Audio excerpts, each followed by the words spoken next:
It's good to be here today. Um, as we're gathering, just want to really appreciate folks who've got their cameras on. I checked with Rob, and even if you have your camera on, you won't be in the recording that will be shared on their YouTube channel after this. And if it's possible for you to have your camera on, it just gives a nice sense of being together. And yeah, it's a poignant time to be gathering, to be slowing down. I was at a concert here in Vancouver the other night, and before the musicians started playing, we had a minute of silence for Iran, and I feel like there's so many parts of the world that we could have minutes of silence for, that we could just spend this whole morning doing that. So just wanting to name that, yeah, there's a lot going on right now, but by the same token, it's very important work that we're doing here, doing our best to bring a sense of composure, of balance, of steadiness, of inner capacity to meet the challenges of the world. So yeah, just really want to appreciate each of you for making the time to be here. And like Rob said, I'm here in what's currently known as British Columbia, on the unceded land of the Squamish and Tsleil-Waututh and Musqueam peoples. I live right by a road that's currently known as the Kingsway, which apparently was the folks who've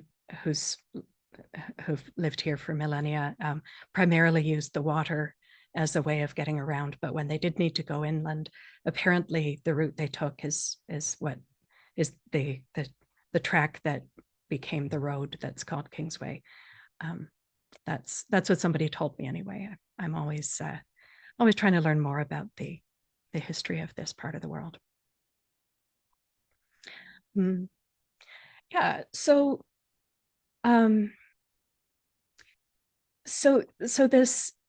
this topic, so in the description of this this workshop that I shared out through the Sati Center, I called out the origin of the month name February, which comes from februa, which was a Roman purification rite. So which apparently involved like people running around naked and smacking each other with like palm fronds or something. So we get the better end of the deal, getting to stay fully clothed. But so it wasn't palm fronds. It was something random, like strips of wolf hide. I think that was it. Yeah. Anyway, no wolf hide involved today. And so this time of year feels like a time of renewal, of letting go of things that don't serve us. And so I was getting curious about how that might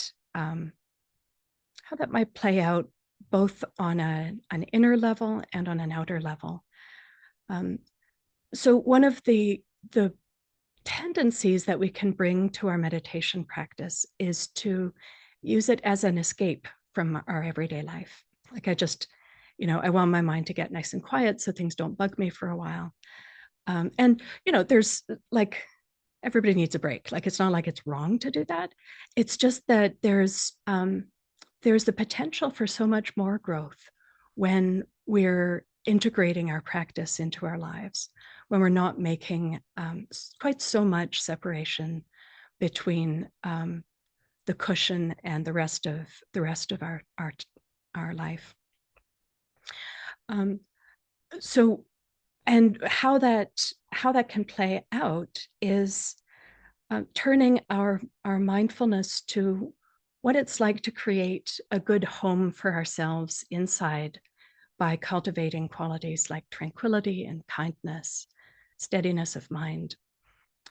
Those things make a good home, a good little nest for us in the heart. And we can also look at how we bring mindfulness to how we live in our physical space. It's, our physical space can be a reflection of patterns going on inside that we're not even aware of. There a few days ago, somebody asked how I was doing, and I was like, "Oh yeah, I'm fine. Everything's good." And then I realized, oh, I haven't done dishes in 3 days. And I'm like, right, okay, yeah. So the truth is, I'm feeling a little, overstretched right now. Um, and and so bringing mindfulness to that, letting ourselves take in information from our physical space, from our physical surroundings, can kind of clue us in a little bit more to what's going on inside. Um, and the and so on the flip side of that is how our physical space is set up affects the mind. And this is part of the traditional trainings for monastics. So in the Visuddhimagga, there's a discussion of the personality types, and there's humans love personality types. Humans love slotting things into categories, and this is the simplest typology. There's only 3 categories: greed, hatred, and delusion. So a greedy type, the instruction is they should be. So these are instructions being given to people who are training new monastics, new practitioners. So if you've got a greedy type to train, put them in a sort of dingy, rundown place. If they have a view, maybe let it be a view of a dumpster.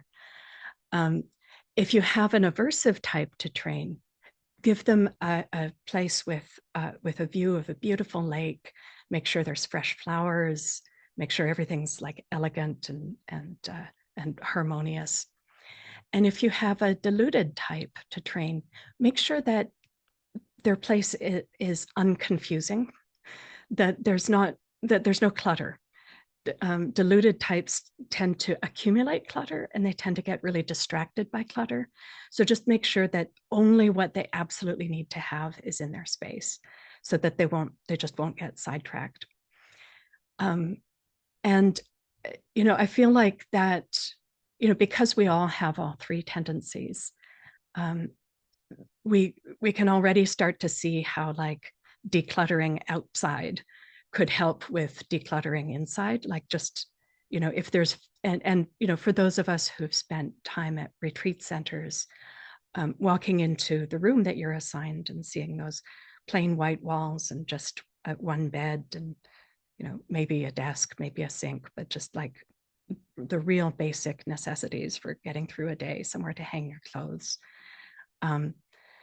There's something about that helps the mind empty out. And we're like, oh, this is so great. I feel so calm and supported by the simplicity here. And then we go back home and we're like, more of this, more of this, more of, the mind likes to accumulate things, doesn't it? So, so we're not, like I said in the program description, we're not going to be spending time doing the work of decluttering today, because that's something that needs a lot of cognitive activity and a lot of decision making. But maybe this will plant a seed for some interest in simplifying what you own. And I also just want to mention that what I'm sharing today is kind of my own thoughts, trying to root them in Buddhist teachings. But there's I think many of you are probably familiar with Marie Kondo, who approaches decluttering from a Shinto and animist point of view, which I think is really precious. Looking at your relationship with objects, that delights me, even though it's different from the tradition that I'm trained in. And there's another, I just pasted into chat a link to a website for somebody named Alyssa Allegretti, who I'm not sure what spiritual tradition she feels a sense of affiliation with, but I really, really appreciate her teaching on how our external surroundings affect our internal surroundings. So if you, if the the spiritual side of housekeeping is something that you want to do a deeper dive on, I'd really suggest connecting with her. Yeah, but we can also see our right, and I guess another way that's coming up for me about how our relationship with our surroundings affects, and especially our household, reflects our relationship inside. So recently, almost a year ago at this point, I had a friend come and stay with me in my place here, and she walks in, and the first thing she says is, "Oh, it's so Rachel-y here. It's what a Rachel-y space you've got." And my immediate response was, "Wow, thank you. I feel really comfortable here." And that made me think about another time, right around the time I was starting to meditate, when my roommates and I, when we were grad students together, we really liked to throw parties. We'd invite all our grad student friends over, and I'd prepared a fruit plate for this one party, and my roommate and I had a really sweet relationship, and he looked at this fruit plate and he said, "Wow, that's a Rachel-y fruit plate." And my immediate thought was, "How dare you? Like, how dare you say that my fruit plate is worthless and dumb? Like, this is a good fruit plate. There's like star fruit and mango, like." And then I realized that what he meant was like, no, this is a good fruit plate. Like, that was his association with Rachel-y, right? Like, I don't know, thoughtful or like quirky. And so seeing that, those two, moments of different relationships with, being seen in the physical world by other people, really it made me, I don't know, it gave me a sense of confidence in the practice. Like, we're doing something important here, even when it feels like we're just sort of slogging along and trying to orient to the breath. There's something that shifts, and those shifts show up in really unexpected ways. So yeah, so let me see, what else do I want to share about what we're doing today? Yeah, so having a physical space where we can be at home, it's so important that we almost take it for granted.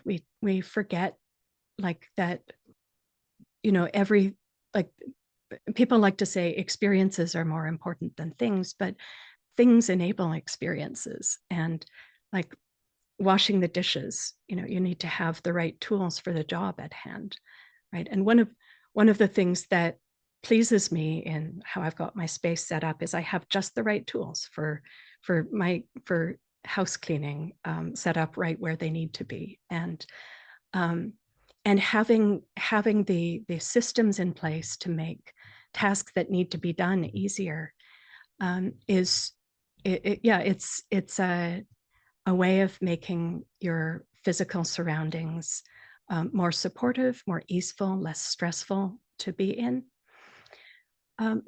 Having order at home also creates a space where other people can feel welcome. Refuge in Sangha involves being together, and having a space where you can be together enables that. And and having a home where we can be at ease, it helps incline the mind towards contentment. I think I got this phrase from Elissa Allegrati. Instead of existential dread, having a sense of existential contentment, like just a basic sense of well-being, like it's good to be here. And I'm saying that in maybe a slightly silly way, but that sense of it's good to be here is absolutely essential for meditation practice. In the commentaries, it says that the proximate cause for concentration is contentment. So having having physical surroundings where you can look around and say, right, I'm physically safe. There's no tigers here. And also feel a sense of well-being and non-distraction, non-urgency, that's what enables the mind to really do this thing called meditation. Not that everything has to be perfect or beautifully decorated, just like a sense of okayness is an indispensable prerequisite for the mind settling deeply. Yeah, and as people who've I think usually been introduced to meditation through courses or perhaps apps, as more of an individual approach, we can lose sight of the way that meditation historically has been something that we've done in community. And living in community means chores. And so people need to maintain their living space. They need to help prepare meals together if that's part of their practice, make sure everybody gets fed at minimum. And there's a story of a Western practitioner who'd gone to sit with Ajahn Chah in Thailand and was really dedicating himself to practice and not bothering with a lot of the niceties of being in community. And Ajahn Chah noticed that his kuti, the hut where he was living and meditating, was getting really shabby. And he asked this practitioner about it, and he said, "Oh yeah, no, it doesn't matter that rain is getting in through the thatch. I'm practicing equanimity." And Ajahn Chah said, "The equanimity of a water buffalo. Go fix your thatch." So Ajahn Chah was having none of this idea that neglecting kind of the architecture of our that supports our practice life is a sign of that your practice is more meritorious. He was saying the opposite. Get the basics in order and then practice.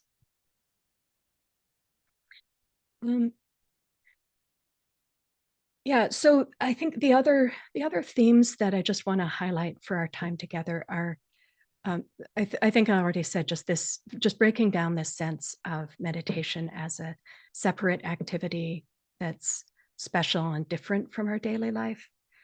Instead, seeing our practice as just getting closer to conditions as they are. Being with what's predominant is really the core instruction for my practice at least. And being with things as they are. I was telling somebody, so every Saturday morning after the 7 a.m. sit that my friends and I lead, we have a little Dharma discussion. And this morning we were talking about, wise effort. And I was sharing a story of a time when a teacher was encouraging me to just like, hey, you could just be with things as they are. And my response was to say, oh, no, I'll get around to that. But first I'll manufacture the right experience to have, and then I'll be with that. And just that pervasive sense of, wishful thinking, like I wish things were different than they are. That can, when we really allow ourselves to be with whatever's predominant, to be with things as they are, we start learning in a deeper way, and we can allow ourselves to see our inner mess, and we can allow ourselves to see our outer mess. Like, oh right, I thought I just vacuumed, but the floor's all gritty again.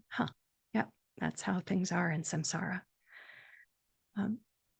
And then that brings up the possibility of wise effort. Both in our meditation practice and in the rest of our lives, a lot of us are kind of fall prey to all or nothing thinking. So it's not worth trying to tidy up just a bit. I need to like declutter the whole house or it doesn't count.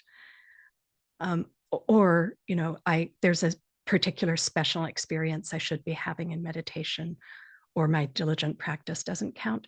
Like both of those kinds of discounting come from the same, all or nothing perfectionist rejecting dynamic.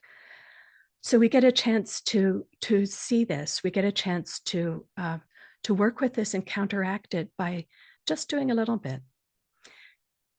And so that's what we're going to be doing today. We're going to be doing just a little bit of sitting. We're going to be doing just a little bit of mindful housework, if you choose. I'll say a little bit more about that in a few minutes. And we're going to be trying to maintain a continuity of mindfulness and awareness throughout. So,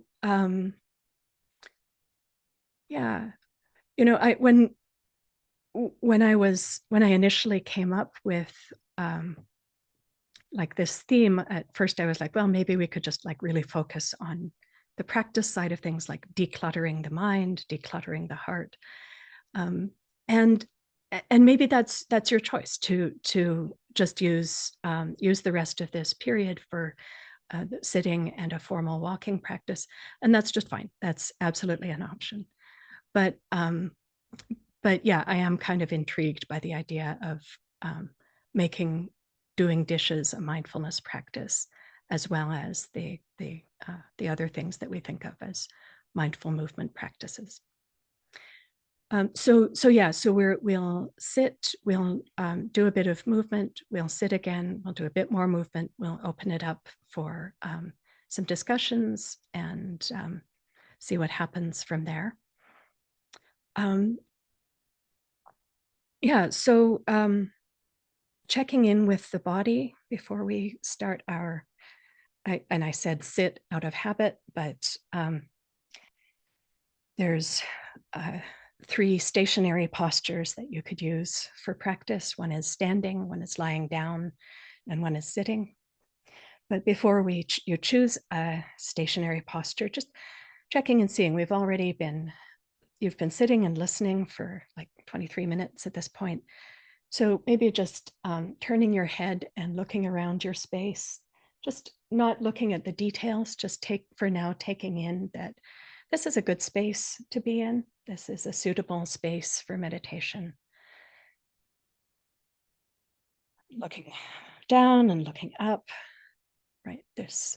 I'm oriented to the physical space that I'm in. When you've been listening to somebody talk at you through Zoom, the mind can kind of go into this virtual Zoom space and lose track of there is a body.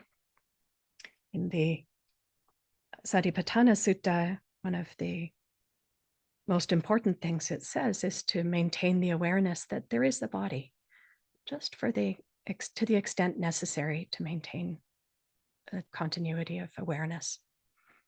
So, do you know that there's a body right now? There probably is a body. How do you know there's a body? Does this body want to be lying down or standing up, or is sitting okay? If you're sitting, can there be a sense of a firm connection with the earth? If you're in a chair, maybe pushing into your feet a little to feel the earth beneath you. If you're on a cushion, just noticing the solidity beneath your ankles or knees. The weight of the body resting on the weight of the earth.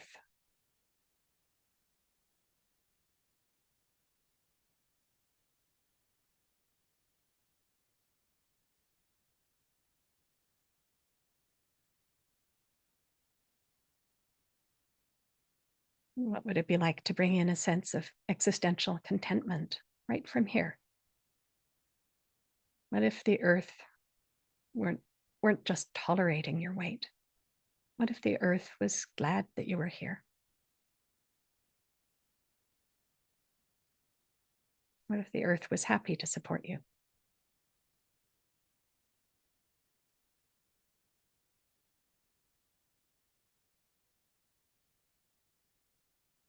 Letting the body take up just a bit more space. Letting it get wide.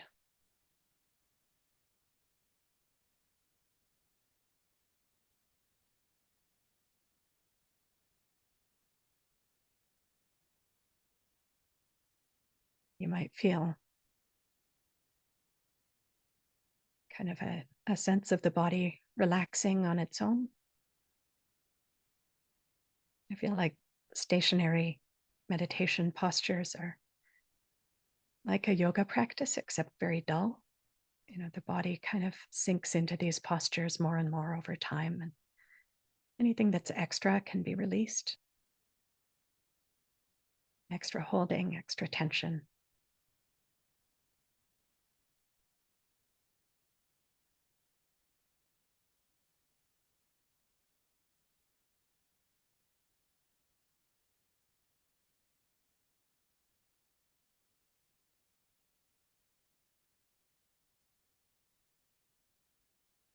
And there can also be this sense of vigor.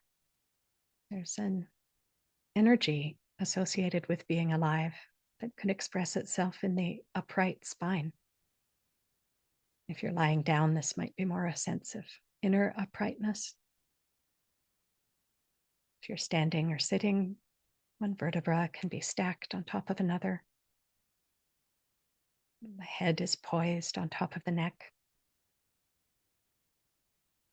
You might deliberately just stretch your neck a little bit, stretching the crown of the head up towards the ceiling. Just a little motion. Finding that length, that uprightness.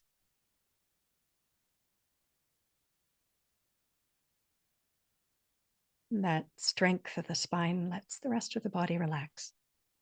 Face can be soft, shoulders can hang. The ribs and the belly can move freely with the breath. You might just take one or two deeper breaths, feeling that full range of motion, the ribs and the belly.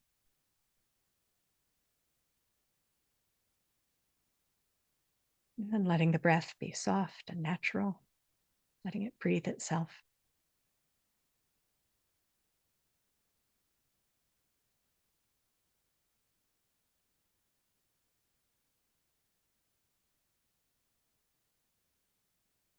And so this body is doing something different than what we normally do. It's not racing around and it's not falling asleep.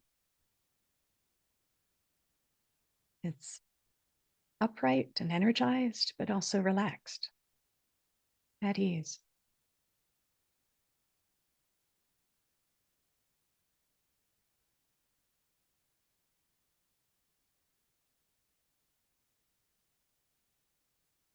And the body can set the mind a good example. The mind, the attention can be relaxed and receptive, available for what's predominant in this moment, and clearly knowing. So we're not hyper-focusing and we're not spacing out. We're just landing right here.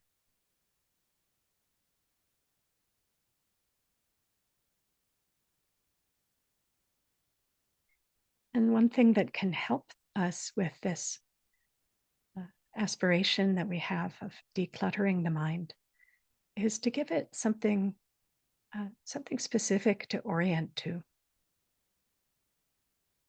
Some people use this as their main practice, but a lot of people just use it for a few minutes at the start of a practice period. And you could orient to sounds. You could orient to a sense of the body sitting. And I'm going to give instructions as if you were choosing to orient to breath. So feel free to give yourself different instructions if you choose.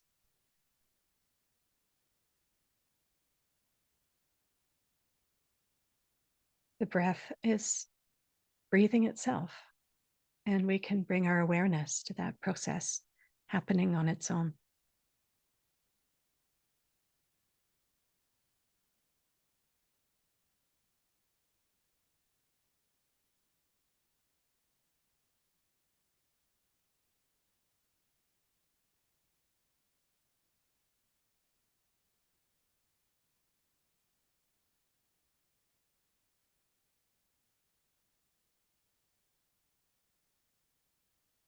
And the feeling of bringing our awareness to the breath is,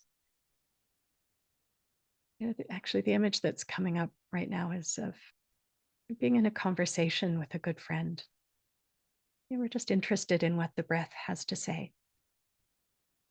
What's the length of this breath? What's its texture? Where in the body do we sense it most distinctly? What makes this breath different from any other breath?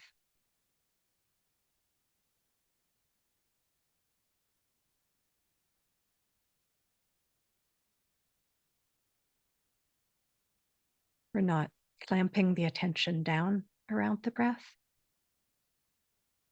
We're not pouncing on the breath with our awareness. We're just receiving it.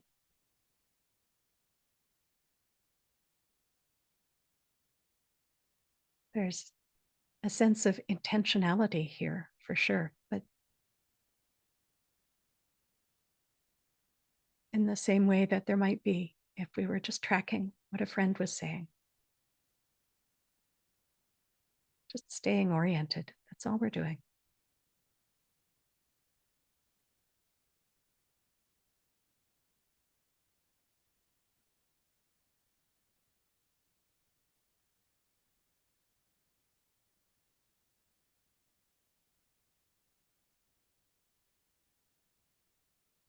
And it can also be helpful to have a sense of we're staying present with the breath for very short moments, just for the length of one half breath. We're not doing 20 minutes of breath awareness. We're doing this one in breath. And then this one out breath.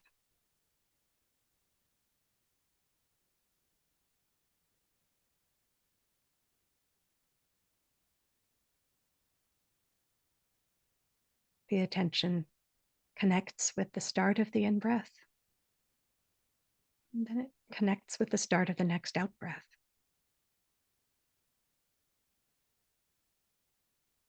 So simple.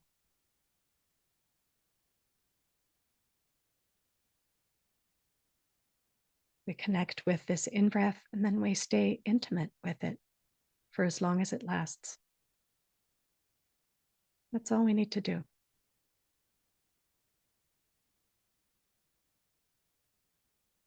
And then, oh, here's an out breath. I can connect with it and stay intimate with it.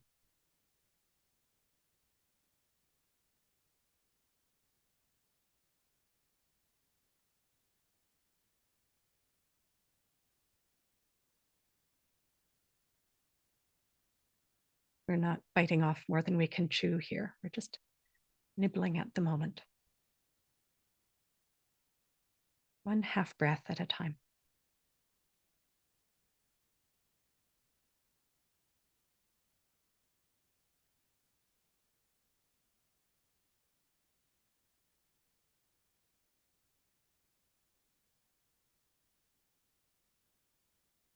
And what will happen as we orient to the breath is the mind will go to other things instead. Sometimes it's things that are happening in the present moment that come into center stage for a moment. Sounds or body sensations.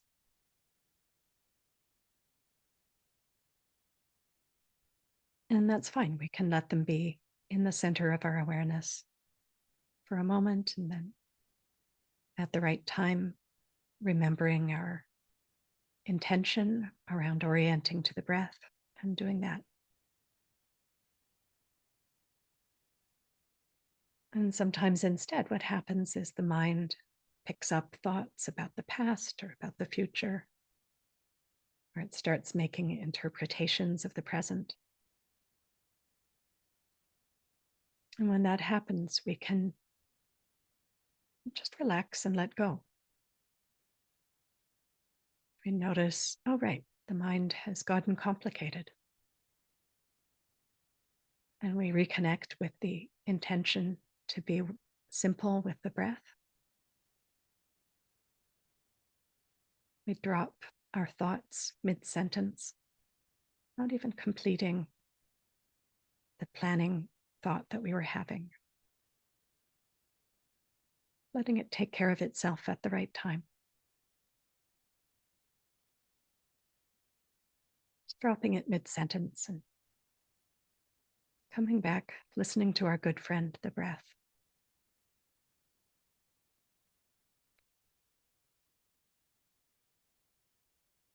And the one other thing that we can do at this moment when we're reconnecting is notice how good it feels to simplify. It's good to be here. It's good to be simple. It just feels good to relax and let go.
As we do this process over and over again of connecting with our intention of bringing our wakeful,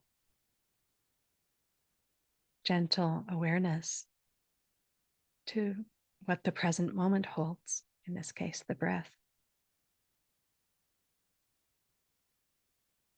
We notice the weightiness of the mind that gets cluttered up with thoughts,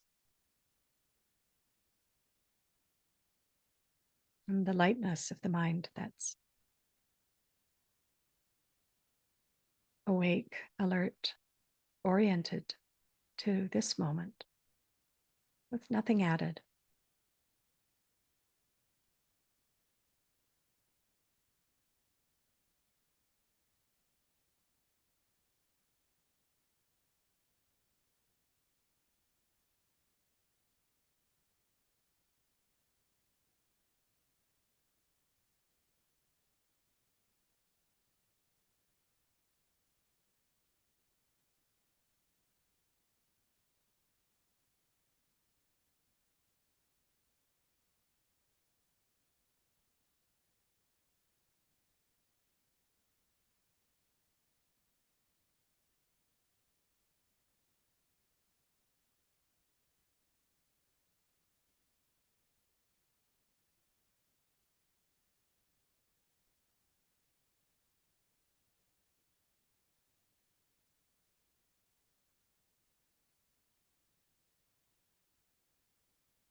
And in a moment, we'll bring the attention back from this dialogue with our friend, the breath, to this shared virtual space.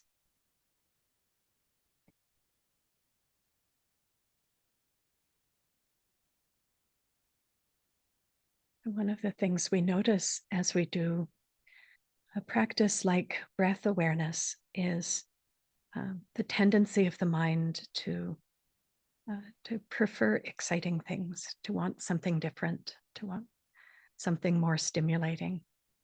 And it takes a while for the mind to acquire a taste for neutrality. I think that's Gil Fronsdal's phrase, to be willing to stay present with this very plain experience of just sitting and breathing. And, you know, the truth is that a lot of our life is kind of neutral. And so if we're reserving our attention for things that are highly stimulating, we're going to be unwilling to pay attention a lot of the time. And so and so the other thing that happens as we persist with this practice of orienting to the breath over and over again is the mind gets decluttered, the perceptions get purified. We become more able to see, to see what's really here.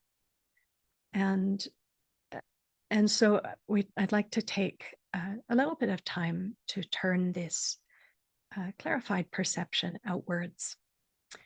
So what we're going to do is I'll talk for a little bit, and then we'll have 15 minutes, very short practice.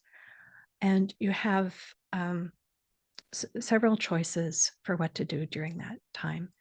You could do the formal walking practice, if you're familiar with that, or some other mindful movement practice. Just be in the body, experience the body from the inside out. What is it like to be a human who has a body?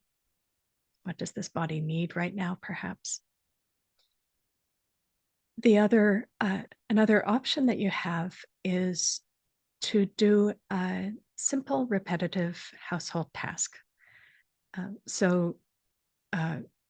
And I'd like to suggest that you pick one single task. You know, when I said household task, my mind immediately started listing, you know, half a dozen different things I could do. So I could unload the dishwasher, I could get some laundry started. You know, I think, yeah, I could vacuum.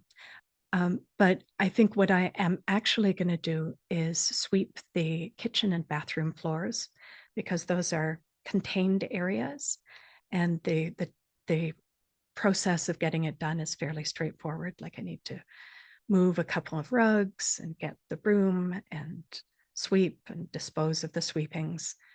But those are all tasks that don't take a lot of processing power. And so, those are tasks that could kind of take any steadiness of mind that built during the stationary practice and keep on building some momentum of awareness during this interval. So if you pick a task like that, maybe it's washing dishes, stay with the task itself. And, you know, washing dishes in particular is one that I often use when I'm talking about selfing and non-self. You know, you get to notice the difference between washing the dishes, which is just lifting, moving, and placing, noticing wetness and dryness, warmth and coolness, motion and stillness. So that's the experience of washing the dishes. And it's quite different from the experience of being the one who is washing the dishes, or being the only one around here who ever washes the dishes properly. So we have, in our practice, we have the opportunity to notice simplicity and complexity, the simplicity of doing the thing and the complexity of becoming the one who's doing the thing. So pick one straightforward task. And if you finish before the 15 minutes are over, that's fine. Maybe just do some other mindful movement practice. And it'd be great if you're doing something that takes you within the field of where your camera is set up. It'd be great if you could leave the camera on, like before each of you are not going to be recorded. So there's nothing preserved for posterity about how you're doing dishes. And yeah, and if you don't finish the thing you set aside to do, you chose to do within the 15 minutes, that's fine. We'll have another period afterwards, so you can just leave the vacuum in the middle of the floor and come back to it after our next stationary practice. So yeah, so if you've chosen a thing to do, if it's a walking practice, taking a moment and looking at the space where you're going to be doing your walking practice. If it's a task, taking a moment and looking at the space where you're going to be doing the task. So very often I'll speak for myself. Very often when I get some housekeeping energy going, I do kind of make a list of like half a dozen different things that I want to do. And then, once I've finished one, I just sort of charge on to the next one. And, it can kind of get into a tizzy about it, just like really, like a lot of energy can arise. And, there can be a lot of energy, but it's kind of a frantic or flustered energy. And so what I'm inviting us to practice right now is a more stable energy where there's the intentionality of what we're doing, but there's a sense of composure in the doing of it. And then there's a deliberateness in how we start and how we bring it to a conclusion. So looking at the space where you're going to do the thing, and then once the thing is done, letting that be enough and not going on to the next thing. So maybe that's enough words for right now. So it's 5 to the hour. I know a number of us are in different time zones. So we'll come back at 10 past the hour, and I'll bring you back with my words when it's time.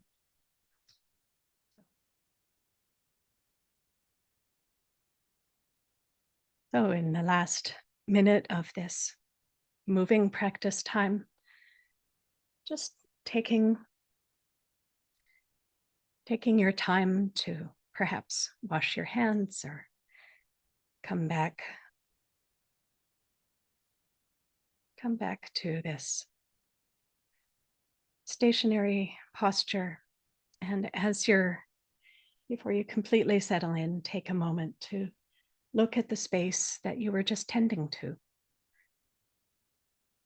And notice what comes up in your heart as you do that. So like I said, I swept the kitchen, which is also the entryway, and the bathroom.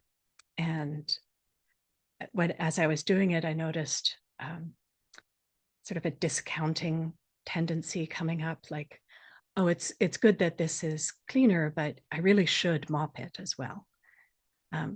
And to notice that it's natural when that happens, but we don't need to really buy into those thoughts. All that we were setting out to do in this period was to bring a little more order than existed before. And so if a little more order exists, that's great. And if it's not perfect, it's samsara. There's a story I often tell of a student who was driving a teacher through traffic to get to a talk that the teacher was going to give.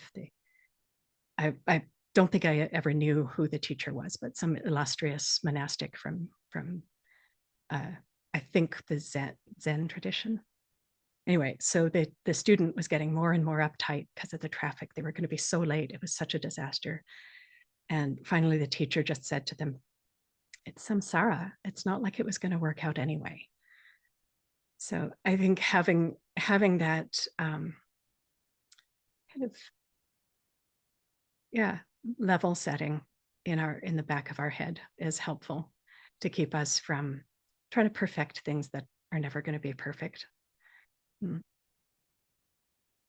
So yeah, noticing what the body feels like having been in motion. Notice what's coming up in the heart, if that just felt simple and easy, or if there were complexities of one kind or another. Notice anything that was stirred up. Notice if it felt hard to stop, even though it didn't feel finished, or if you felt relieved to be off the hook and come back to this simpler form of gathering. So whatever of the many possibilities are alive for you, just noticing that that's the case.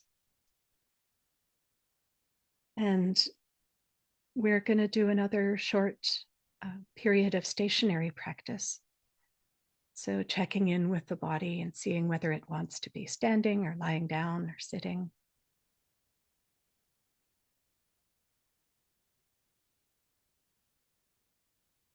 Seeing if you have the right props, if you're warm enough or cool enough.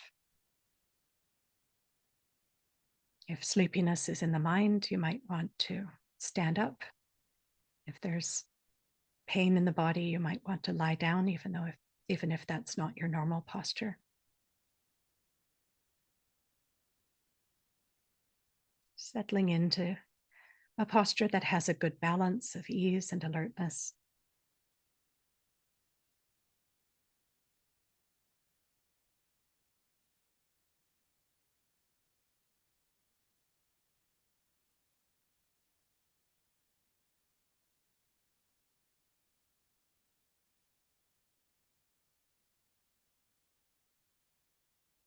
And in the last stationary period, we were orienting to the breath as kind of an anchor point. And you could do that again if you want. Or you could try on a different instruction, which is just to be with whatever's predominant.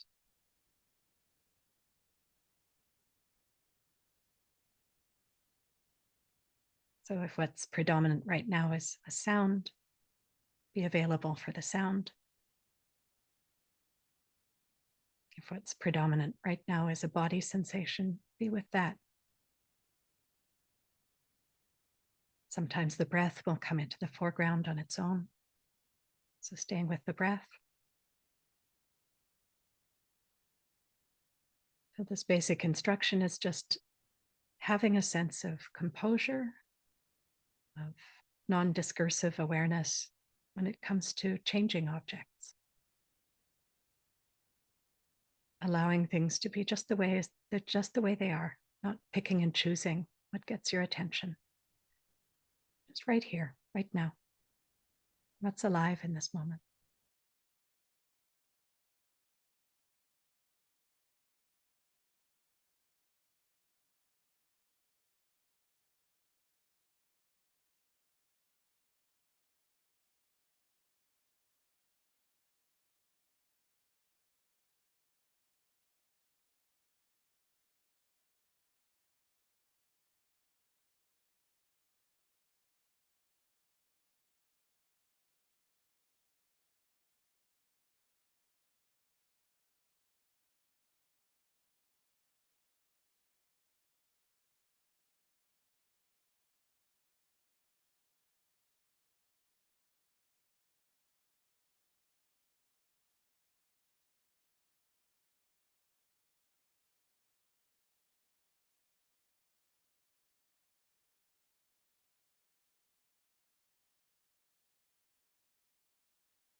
Notice what you're aware of right now.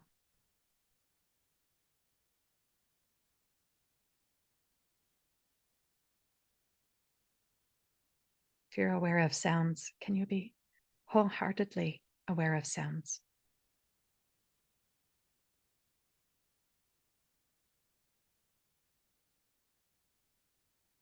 If you're aware of the body, can you be wholeheartedly aware of the body?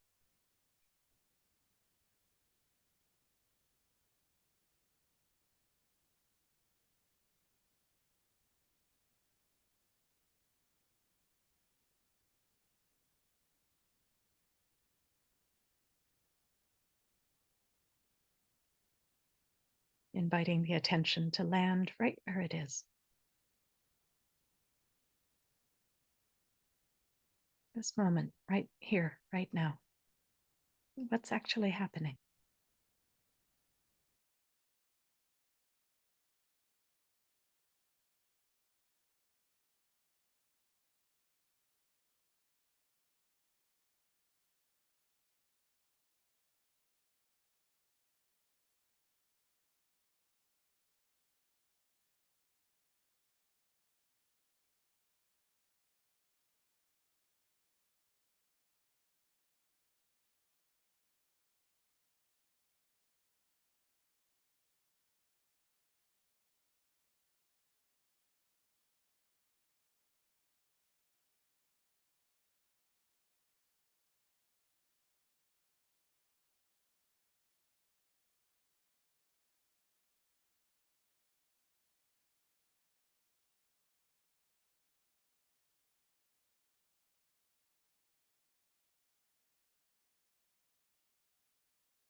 Noticing how the attention is.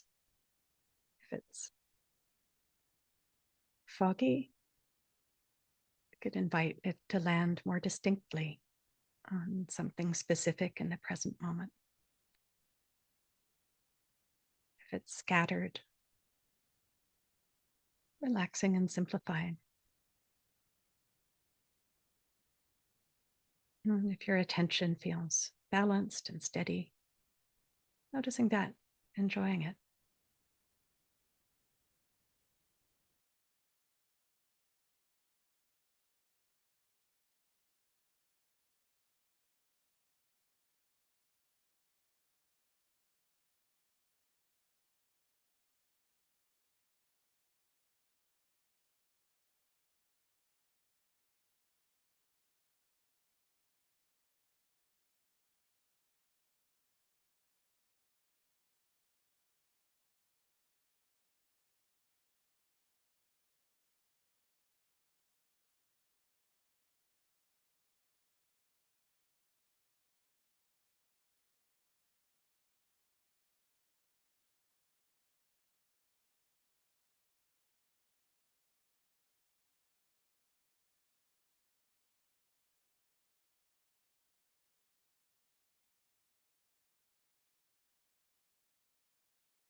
In a moment, we'll bring this stationary practice to a close, bring the attention back to our shared space.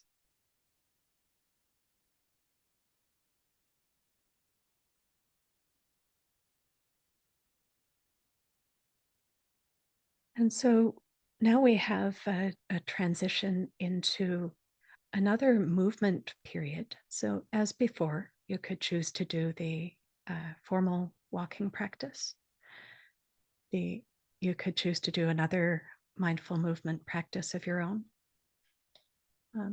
Or you could choose to use this time to complete a task that you started in the last period and didn't finish. So if you got partway through scrubbing the bathtub or vacuuming the living room, you could do as much of that as you can to bring it to a completion within the next 15 minutes. And if you have tools out or cleaning supplies, taking some of this time to put them away. Just for now, you can always get them out again. So that's one possibility. Another possibility is to take on another discrete task. Like it was so much fun sweeping the kitchen floor that now you'll sweep the living room floor. And another possibility would be to do something to make your space, do something small and discreet to make your space feel lovelier or more welcoming. It could be as simple as making your bed or floofing up the cushions on the couch. I think something I'm going to do is, so last week I don't know if the Zoom will show them, these lovely tulips at the farmer's market. And it blows my mind that we're in tulip season already in early February, but here we are. And so I got a big bunch, and so they're sort of scattered around the place in vases. So I'm going to collect the vases and refresh the water and see if there's any tulips that have finished their time being tulips. And what I'm not, and as I say that, I know I can see my mind thinking, oh, and I could also take out the compost. And I'm not going to do that. I'm just going to restrict it to that one simple task.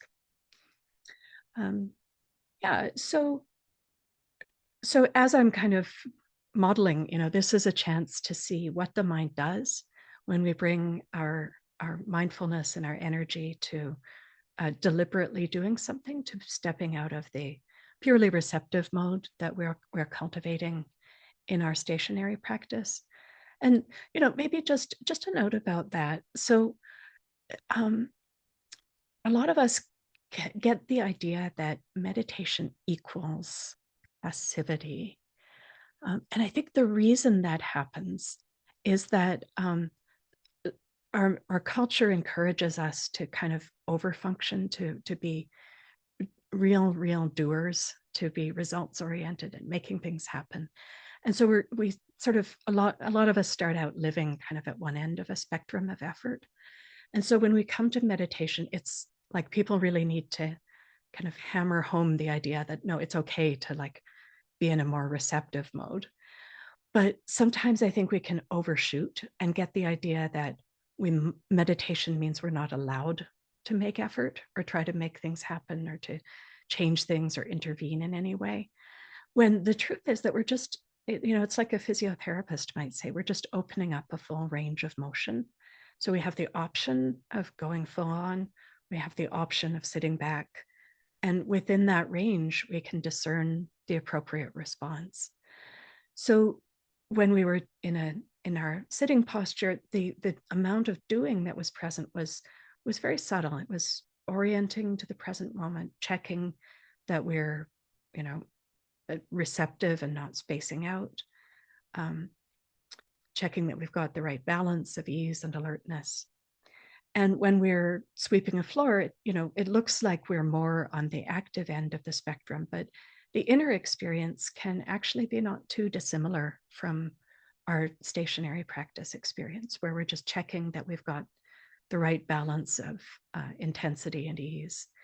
One of my friends has a daily practice of making himself a cup of matcha in a very sort of tea ceremony way. And he said he'd like bringing awareness to which parts of the body need to be engaged and which parts of the body can be relaxed have really helped him understand embodiment in a different way. So when he's whisking, his wrist needs to be doing something, but he noticed he was sort of like clenching his butt while he was whisking, and that was extra. And so he was able to bring more ease into his body, even when he was making something happen.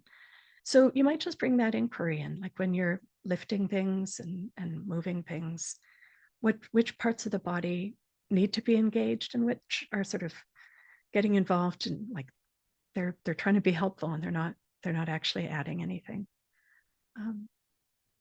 Yeah, so maybe let's take 20 minutes for this and come back at 5 past the hour, just seeing what you want to do in this field of movement. So have fun. Over the next couple of minutes, if you're still working on a task, bringing it to a close, perhaps bowing to the space where you've been working.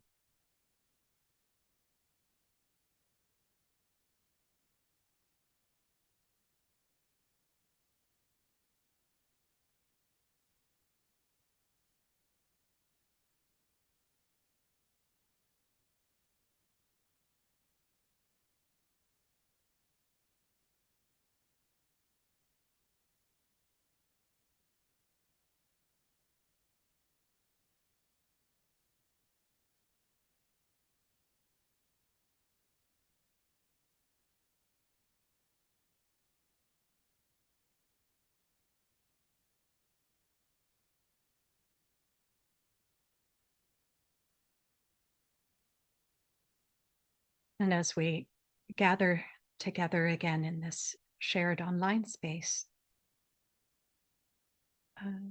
noticing how it feels in the body to have just been moving around.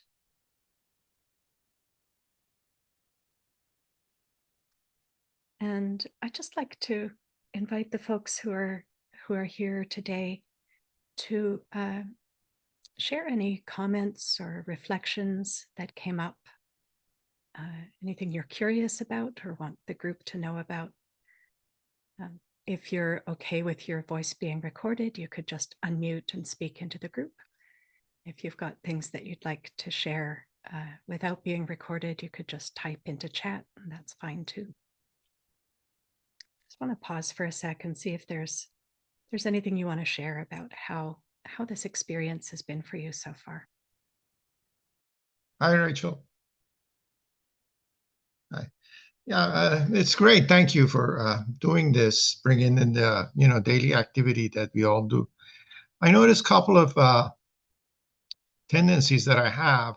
I just go reach for like a vacuum cleaner, and then I see something else that's needs to be done. Then I just do it. There is no like planning involved, like you were mentioning, as far as like put the tools at the right place so things is easier.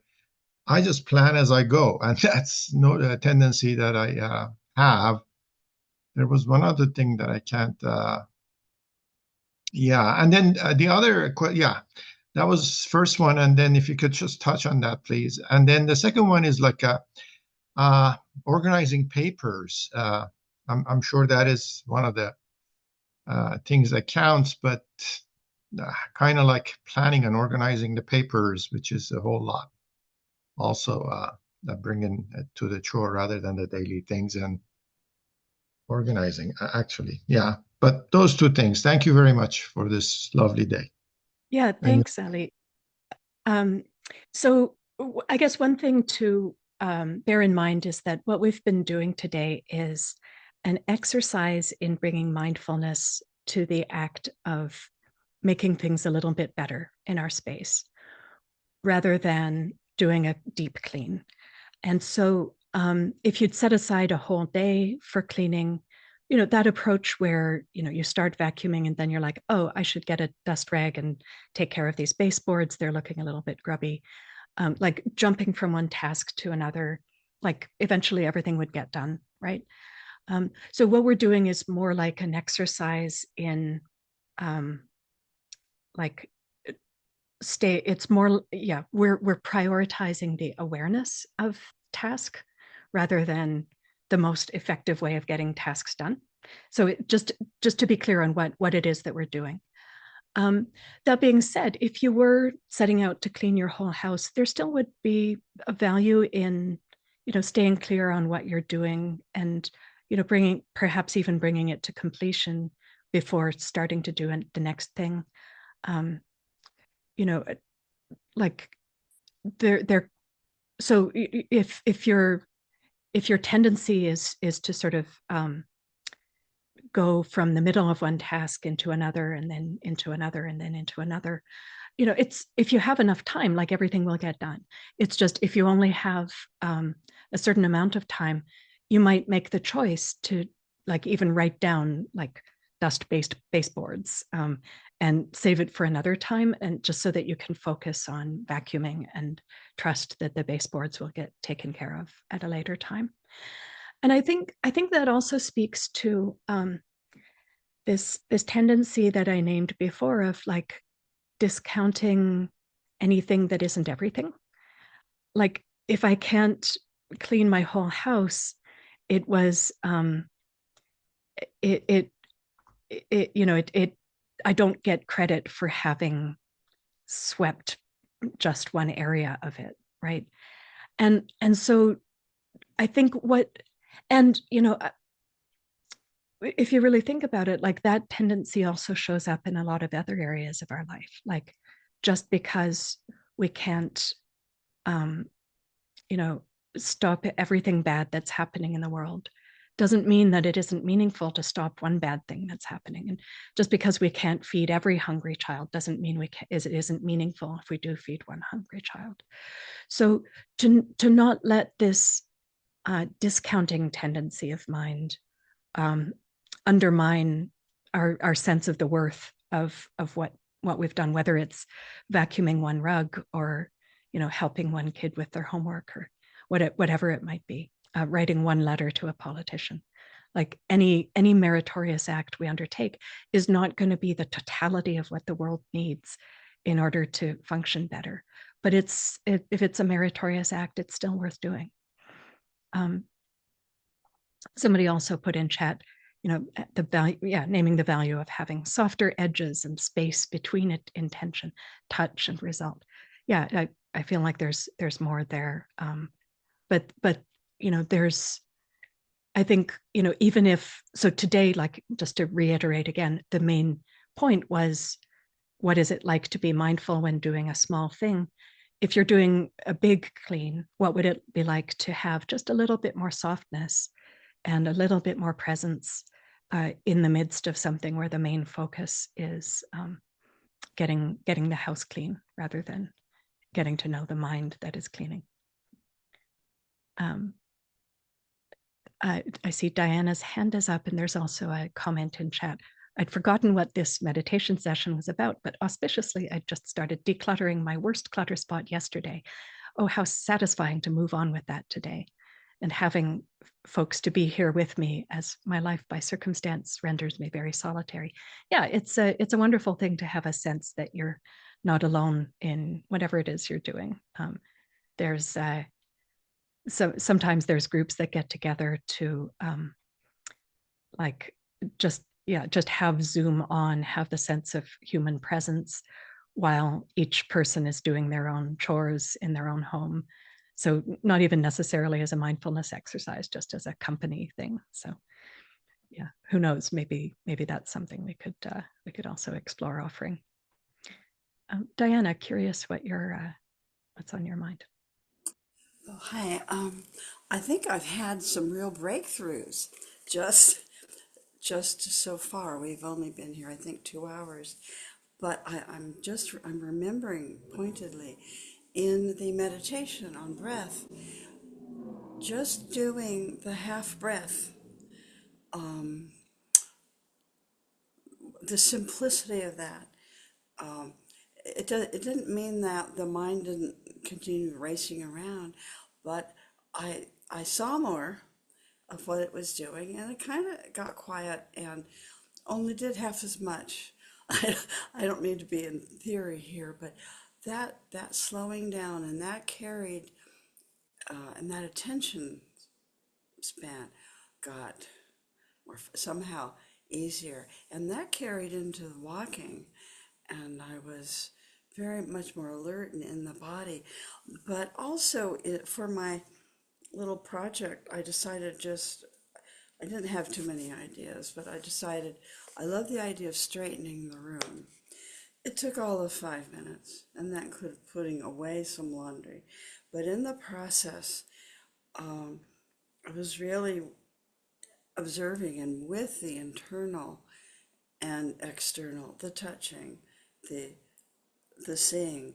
So I really felt and saw like a wholeness, a whole process in something called straightening the room.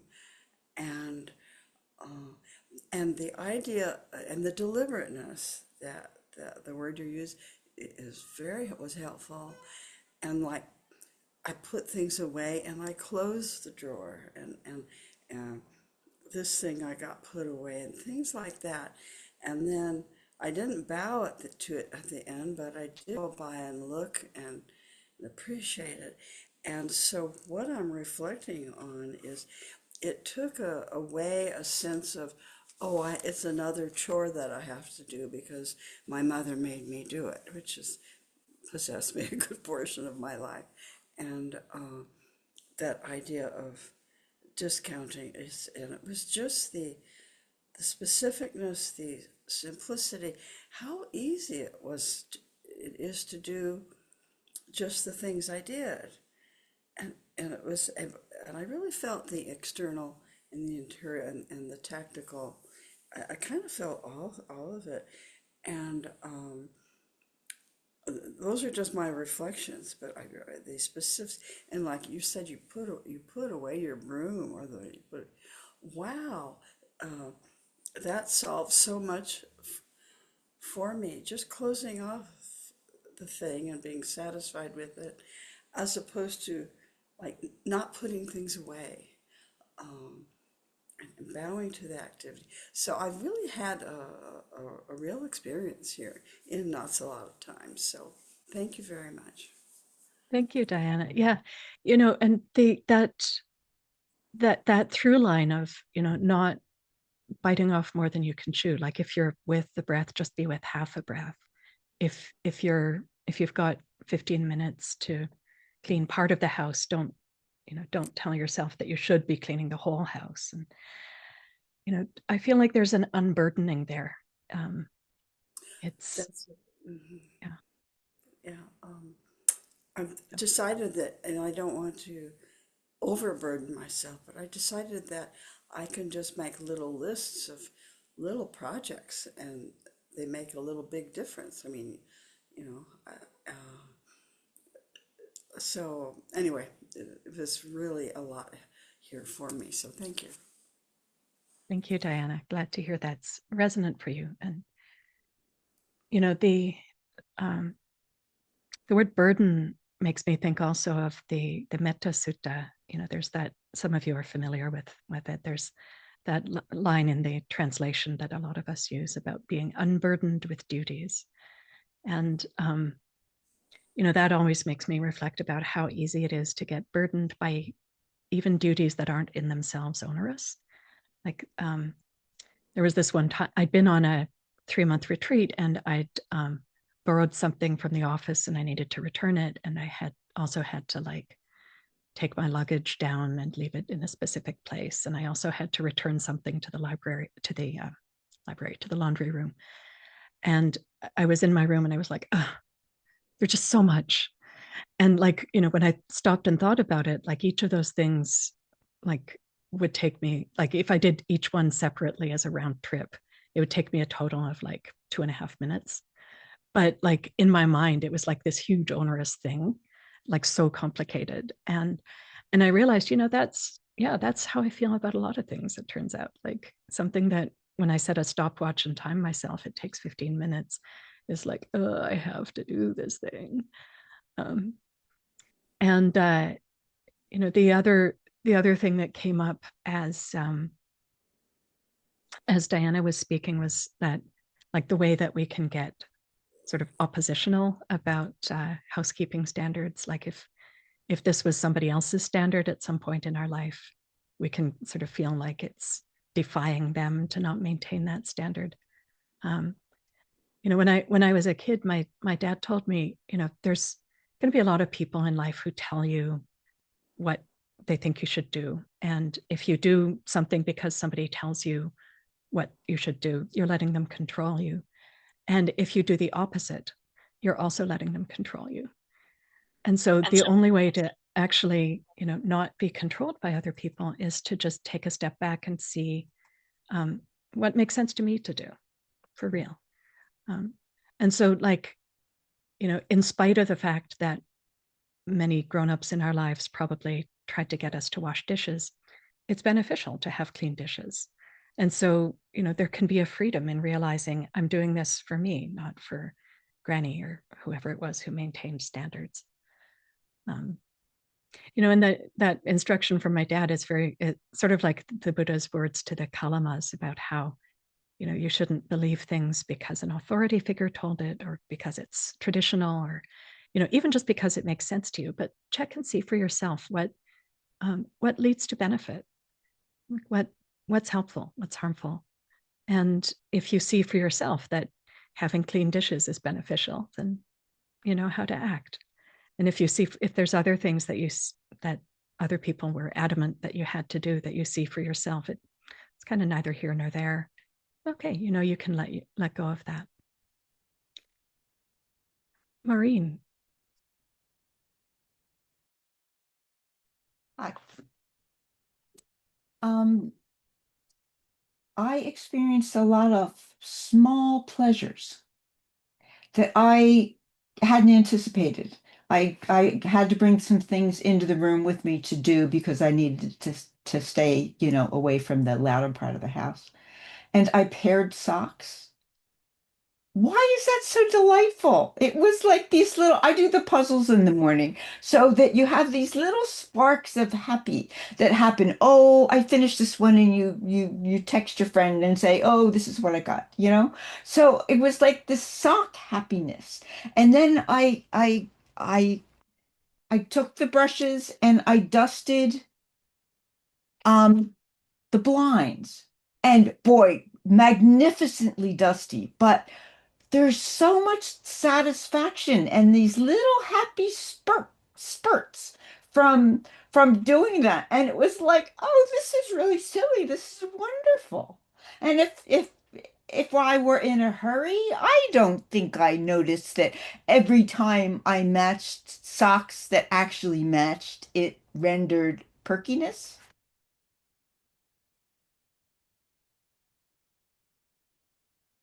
That's so delightful. Yeah. I solved Wordle in 3 guesses today, and I paired 7 socks. Like, you know, um, Exactly. yeah. What you're reminding me of is Thich Nhat Hanh's line, "Happiness is available. Please help yourself." And when we're not available for the happiness that's available for us, we don't get to have it, right? When we haven't slowed down enough to see that, right, there's something, like, it's like solving a jigsaw puzzle when I get each of the socks that was in the laundry matched with its buddy and put away in the drawer. Like, there's a there. It's such a subtle pleasure. It's such a mundane pleasure, but it's such a satisfying one. And it's really sad that oftentimes we end up rushed, or like treating these things as these onerous burdens instead of like these little moments of like, yeah, got that done. Yeah. Thank you, Maureen. Sandy. So, like other folks have been saying, so much today has resonated for me. The piece I wanted to mention that really stood out for me is the exercise of doing things one mindfully. Where I'm emptying the dishwasher and being very in tune with the sensory experience of that, the movement of that. I'm familiar with it and I find it restful. But there were two pieces that you brought in today that really helped me understand what it is about that is so restful for me. And one was the intention, to create a frame that I'm going to be emptying the dishwasher mindfully. And this is all I'm doing in this piece of time. And there's something about creating a frame of what my intention is that makes it a little bit easier for me to keep bringing my attention back over and over again, instead of going off this way or going off this way, as my brain is very good at doing. Just creating that frame helps me anchor my intention. That was one. That's part of what makes it restful for me. The other piece that was really big for me was the part that you said, Rachel, about, I can't remember the phrasing you used, but de-identifying with it. That this experience is about the light on the dishes, it's the movement of hands, it's the colors. It's not me. It's not about my identity. Untangling it, breaking the self-referential tendency of mind and just coming back to the experience over and over again is so restful for me. It helps me stay in the moment instead of going down all those pathways that have to do with ego and worries about myself or insecurities or old conversations or what someone else might say. Just coming back over and over again to this moment, this experience, separate from identity with it. And that was very powerful for me. I want to see where else I can bring that into play, including things like getting through paperwork. Yeah, thanks, Sandy. Yeah, it's amazing how fraught things get when we are adding that sense of I'm the one who's doing this and I have to do it right. And just dropping that is such a relief. And the other tool that we can use to sort of step out of that sense of being the one who's doing things or needing to get things right is a sense of making an offering. So this was at a time when I'd been hearing a lot about bodhicitta, like this like a heart mind of awakening that really sets the intention that all of our actions be for the benefit of all beings. And I was walking down a hallway at my workplace and feeling self-conscious and like noticing the self-consciousness and getting a little playful with it. Like, am I walking down this hallway right? And realizing how silly that sounded. And so just deliberately trying on the idea, okay, may I walk down this hallway for the benefit of all beings? Which is also kind of a silly thing to say. Like, what does that even mean? But when I brought in that framing, it just made it so much lighter. It's like, it's not about me at all. Like I've just like the hallway is being walked down and there's this wish for, I don't know, goodness to come into being. And that's good. So like, am I doing it well enough? Doesn't matter. Yes, I love that. A course that I did with you, one of the teachers used a phrase that I've been using ever since about this path, this meditation path, that this is not a self-improvement project. It is a liberation practice. And again, it's taking it away from self and looking more at an experience. And that particular idea, this is a liberation practice, is both freeing from self and also connecting, because it's about liberation for all beings, not this one flawed human, liberation for all beings. There's a real freedom and a connectedness in that. Thank you. Yeah, beautiful, Sandy. Thank you. Yeah, the and I say that all the time, literally all the time. So yeah. we have enough self-improvement projects, let's be honest here. Like there's enough people out there who want to tell us how to do things better. And, it's not like there's no value in it. It's just like at the end of the day, there's more to it than that. There was another piece that came up while you were talking, and it's gone now. But I did remember that I didn't specifically address what Elise said about sorting through papers, and maybe that fits under the category of like just things, things where, yeah. So I think Ellie was just noting that that's an activity where the mind will get more active, and so for today, I was trying to steer you away from that kind of thing, but that doesn't mean it doesn't need to be done. And so what our practice comes back to in a situation like that, where there's sorting and planning and deciding, is to just notice, to stay present with that. Like the instruction is be present with whatever's predominant, know what's really happening. And so if the mind is sped up, know that the mind is sped up. If you're getting confused, know that you're getting confused. And there can still be a value in, doing things like, oh yeah, I remember what I was going to say, like what Sandy named about setting a frame around what you're doing. So, because one of the things that can sap one's energy, I'm speaking definitely for myself here, is this feeling that no matter what I'm doing, I should also be doing something else. Does anybody else have that? It's like I'm vacuuming, but I should also be doing the dishes, or like I should also be, I don't know, talking to a friend on the phone, or what, I don't know. So, and so what Sandy named about saying, okay, for the next 20 minutes, I'm doing the dishes, or I'm sorting through papers, or I'm doing my taxes, and letting that be enough. I feel like that's a real support for the stability of mind that can coexist with a mind that is more sped up, is more analytical or thinky or planny. Padma Kumara, you've got a hand in the chat. Is that a hand raised to speak? Yeah. It is, yes. It's also reflects my slightly clunky knowledge of using Zoom meetings, and for some reason I can't see how to do hand gesture, so forgive me. I think I just wanted to mention a couple of things that occurred with me.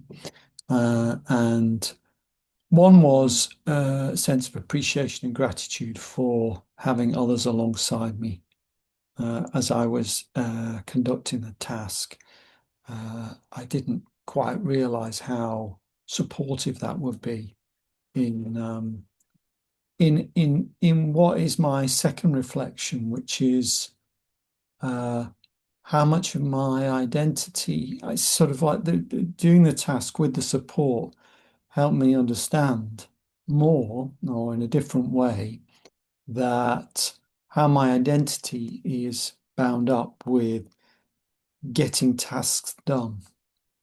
So it's goal setting, achievement, and yeah, so in a way, doing the task it partly sort of reflected back to me the attitude I can often bring to those sorts of endeavors, as if somehow, yeah, I'm somehow good, or have achieved something, or just by the sense of completion, as opposed to the sense of what mind was I occupying, what was I bringing to this as I was doing it.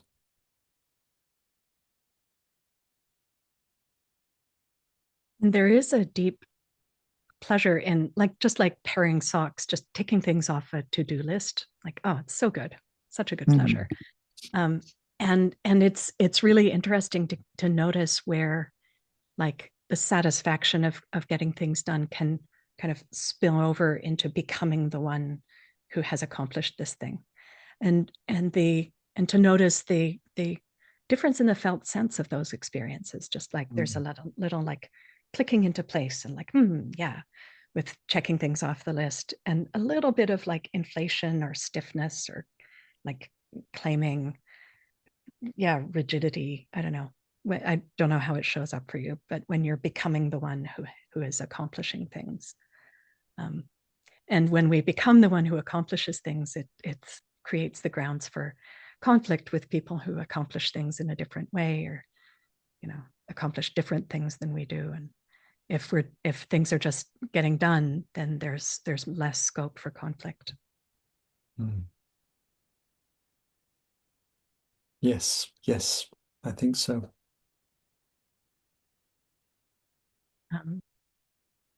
Dave says in chat, letting the eyes come along for the ride and the opinions slide to the back. Do you want to say more about that, Dave? I think I have that's very poetic way of saying it.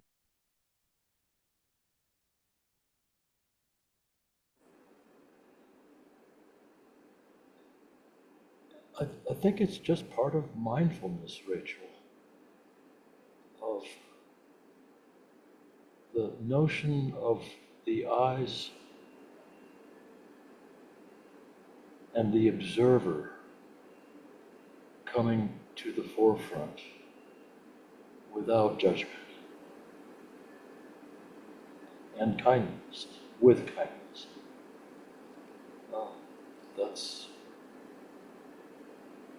I'd love it if anyone could add their thought to it. Yeah, invitation is open for sure.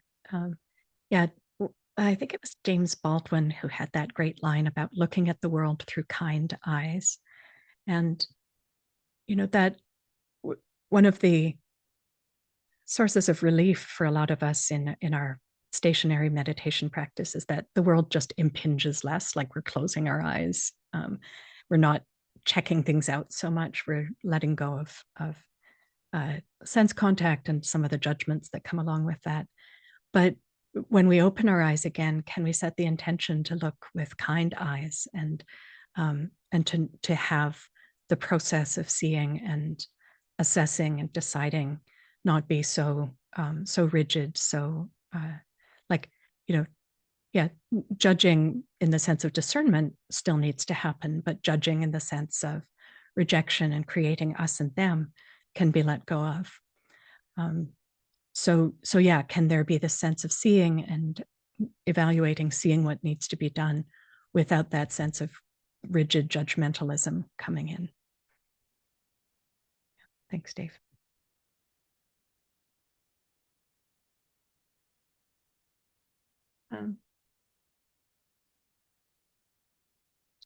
So maybe one thing I'll offer is, you know, we could do this again, like not through through the Sati Center, but just like gathering online to like co-work for like 45 minutes on a Saturday morning. I just want to share an image that some of you might have seen on my Instagram page. When I was thinking about this session, was thinking about, you know, the non-separation of work in the world from our practice. And the image that came up is not, you know, the expression, the jewel is in the lotus. Well, the broom is in the lotus. So I made this image to reflect that understanding. Why have I lost my share screen? There we go. Okay. So yeah, so it,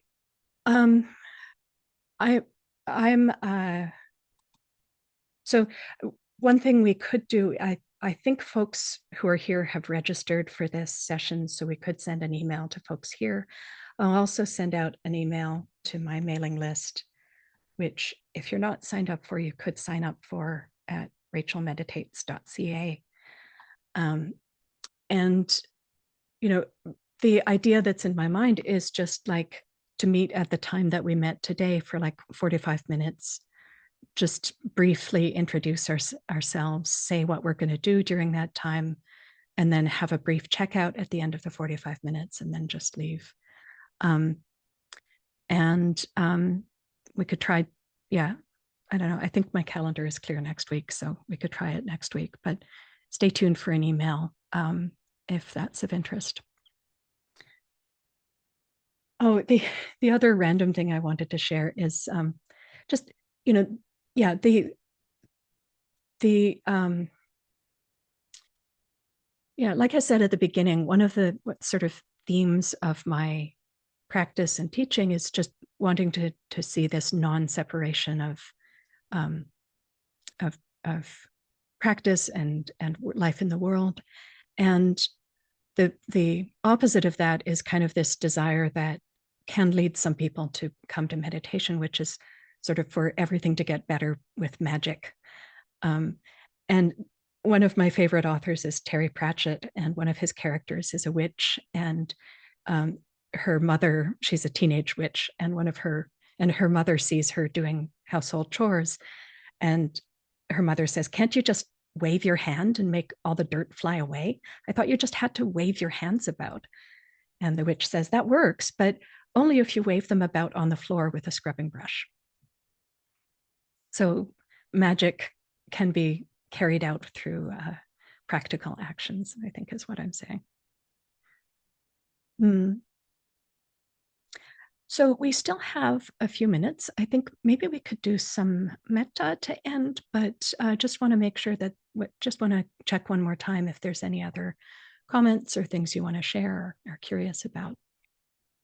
Just pausing briefly to see if that might be the case.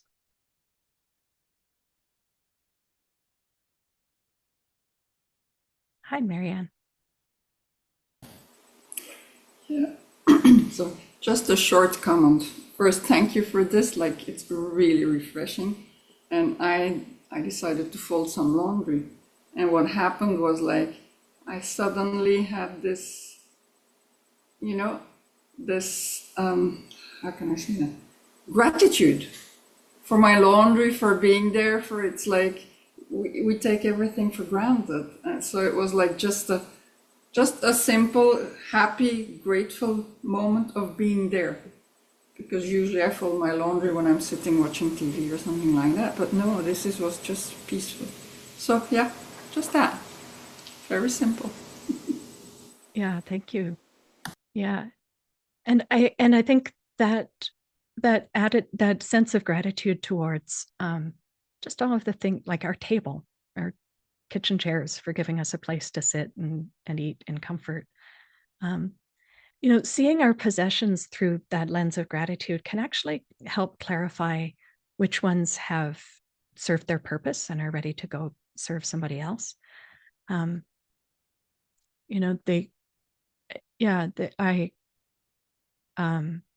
somebody earlier mentioned having recently decluttered, and yeah, I did a big, well, so I have this box where I put things that I know I don't want anymore, but I don't have the bandwidth to figure out what to do with them yet. And a few weeks ago, I finally emptied that box and gave a bunch of things to my local Buy Nothing group, and took some things to a donation center and recycled a bunch of stuff. And it was very satisfying. Like I should have brought the empty box to show you, because I'm very proud of that particular form of emptiness. But yeah, seeing your possessions, your clothing, your utensils as things that you could be grateful for, and noticing when that feeling of gratitude isn't present, maybe it's time for somebody else to own this thing. Like there's clothing that I used to really love that I was very happy to give to somebody else to love for a while. It's just, yeah, it's not, those clothes weren't mine anymore. I didn't have that sense of fondness for them anymore. So, yeah, so we'll do just one more like 10-minute stationary practice. So just checking in with the body again, seeing how this dear body that we could be grateful for wants to be configured right now.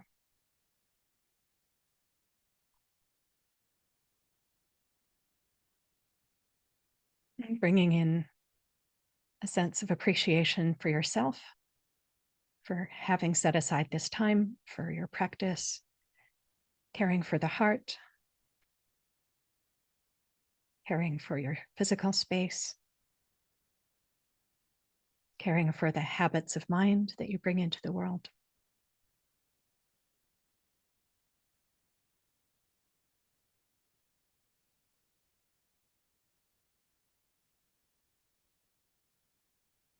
Seeing the goodness that's inherent in this choice. And in the commentaries, it said that the proximate cause for goodwill is seeing goodness. So seeing goodness in yourself has the potential to give rise to goodwill for yourself.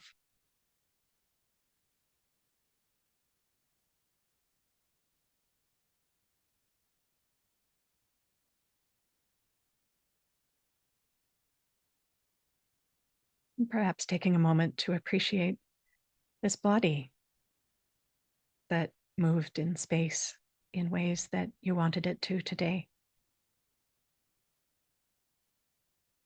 And we can take our body for granted,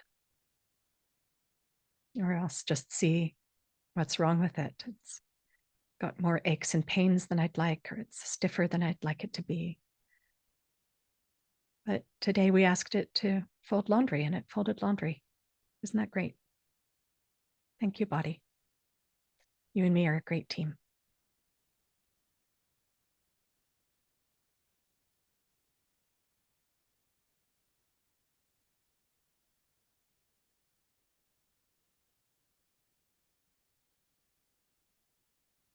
Just taking a moment to rest in this sense of kindness and appreciation, friendliness, however goodwill is showing up for you right now.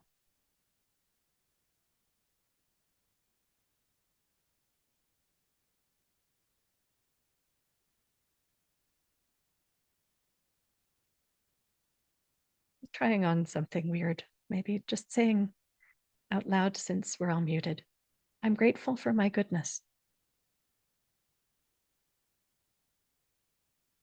How does it feel to say that?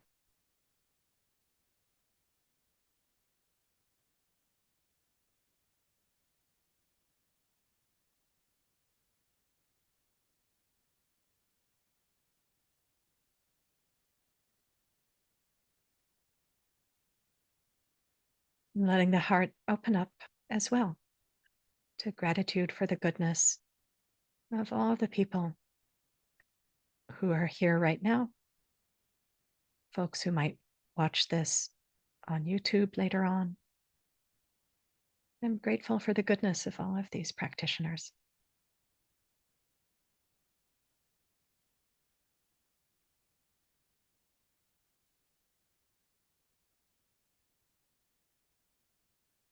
We can get tunnel vision, see only what's wrong in the world and miss what's right. There's so many people wanting to purify the mind, to help, to make things better in whatever way. I'm grateful for the goodness of all of my companions on the path, those near and far, known and unknown.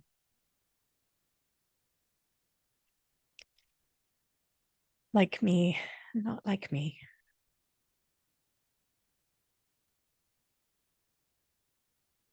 I'm grateful for those living now, the ancestors,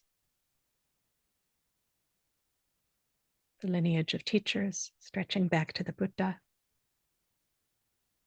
all of the conditions that allowed him to teach, the generosity of those who supported him.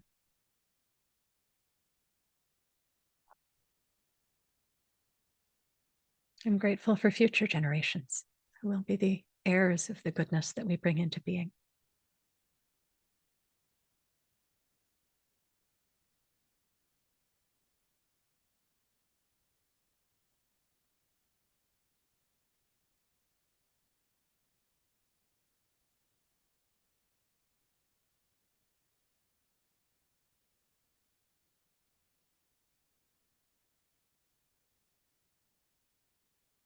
Just taking a few minutes to let the heart rest in all of this vast field of goodness.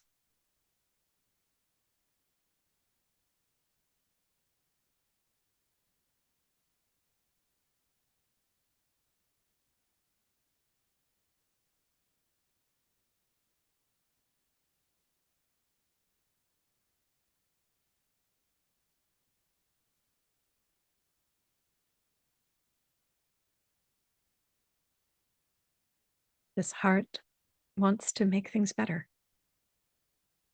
wants to help, wants to care.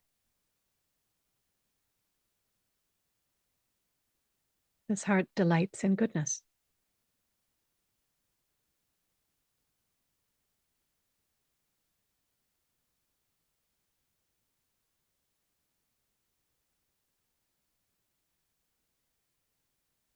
Orienting to goodness can remind us that it's possible to make things a bit better, whether that's the joy of getting socks paired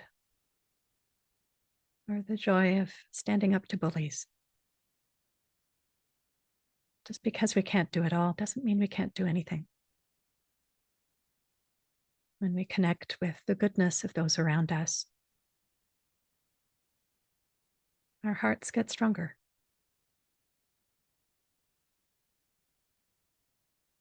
Goodness spreads out.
As we come towards the closing of our time together, just reminding ourselves that this isn't a self-improvement project, it's a gift to the world.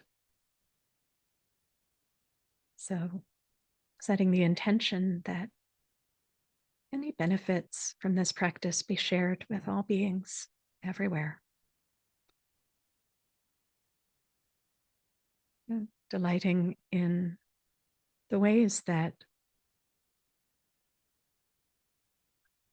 our material ease allows us to bring benefit to others, whether that's by having them over for dinner, or hosting meetings, or being resourced and well in ourselves so that we can move into the world with kindness and compassion and courage.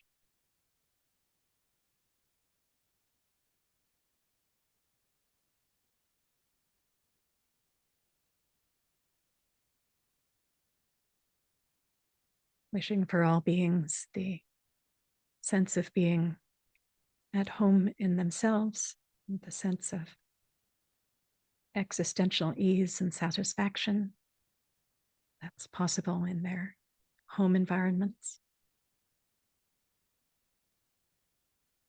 May this practice be for the benefit of all beings everywhere. May all beings be free.